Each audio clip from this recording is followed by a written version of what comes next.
की तस्वीर आपको दिखा रहे हैं।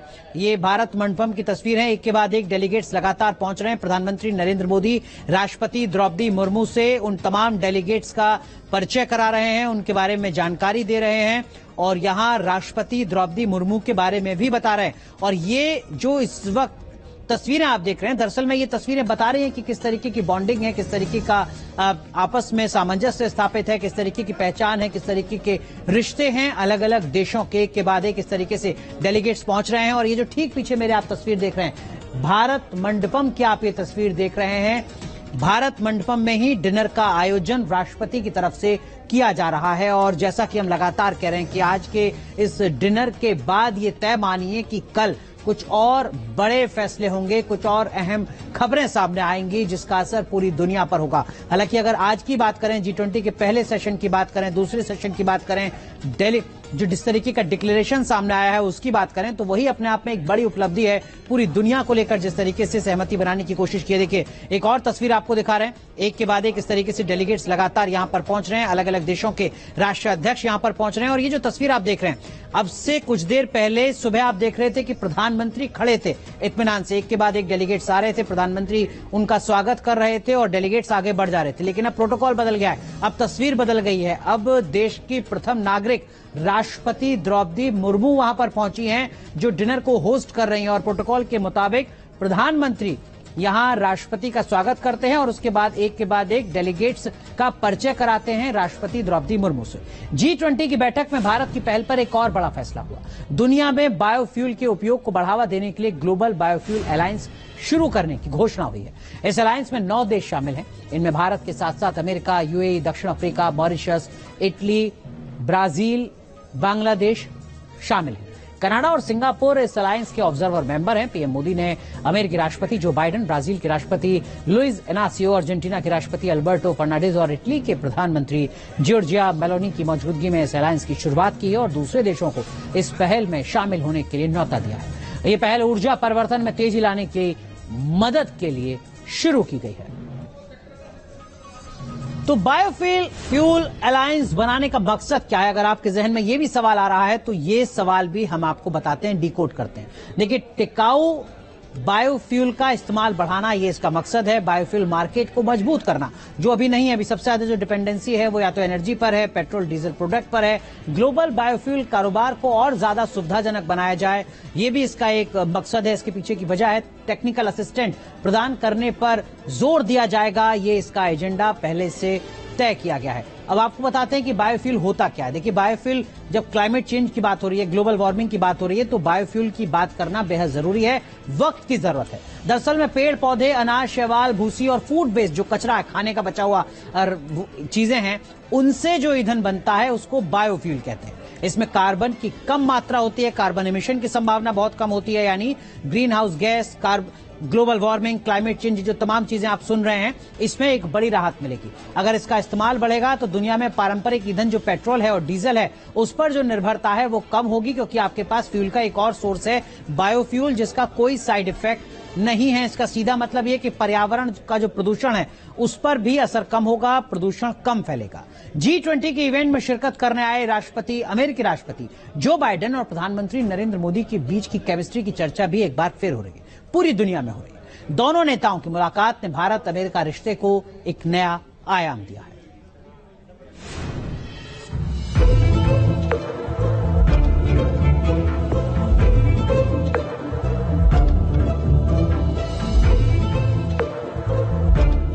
एक दुनिया का सबसे ताकतवर लोकतंत्र,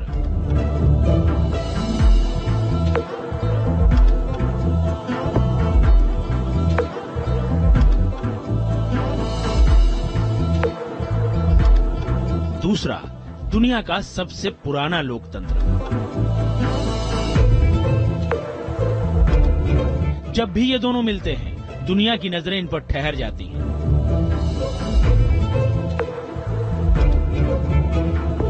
वक्त मानो रुक जाता है।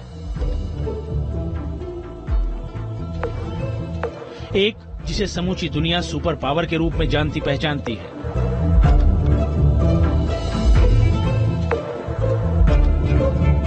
दूसरा जिसे दुनिया विश्व गुरु के रूप में मान सम्मान देती है।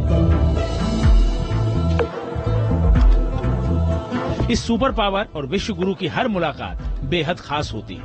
ये जब भी मिलते हैं, इनके रिश्ते, इनकी बॉन्डिंग, इनके बीच की केमिस्ट्री एक नई चर्चा और बहस को जन्म दे देती है। अब G20 की बैठक के दौरान हुई मुलाकात की इन तस्वीरों को ही देख लीजिए। बाइडेन की बॉडी लैंग्वेज बता रही है कि वो अपने दोस्त पीएम मोदी से मिलने के लिए किस कदर उतावले हैं। मोदी ने भी बेहद गर्मजोशी के साथ एक कदम आगे बढ़कर बाइडेन का स्वागत किया।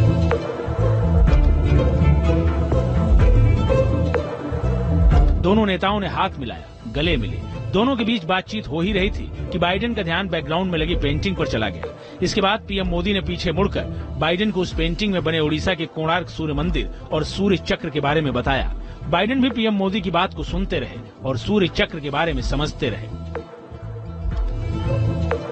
इन दोनों नेताओं के बीच रिश्तों की बॉन्डिंग को आप ऐसे भी समझ सकते हैं कि जब शुक्रवार को अमेरिकी राष्ट्रपति दिल्ली पहुंचे तो एयरपोर्ट पर उतरने के साथ ही सीधे पीएम मोदी से मिलने उनके आवास पर जा पहुंचे। यानी न कोई आराम, न कोई ब्रेक, सीधे दोस्त से मुलाकात।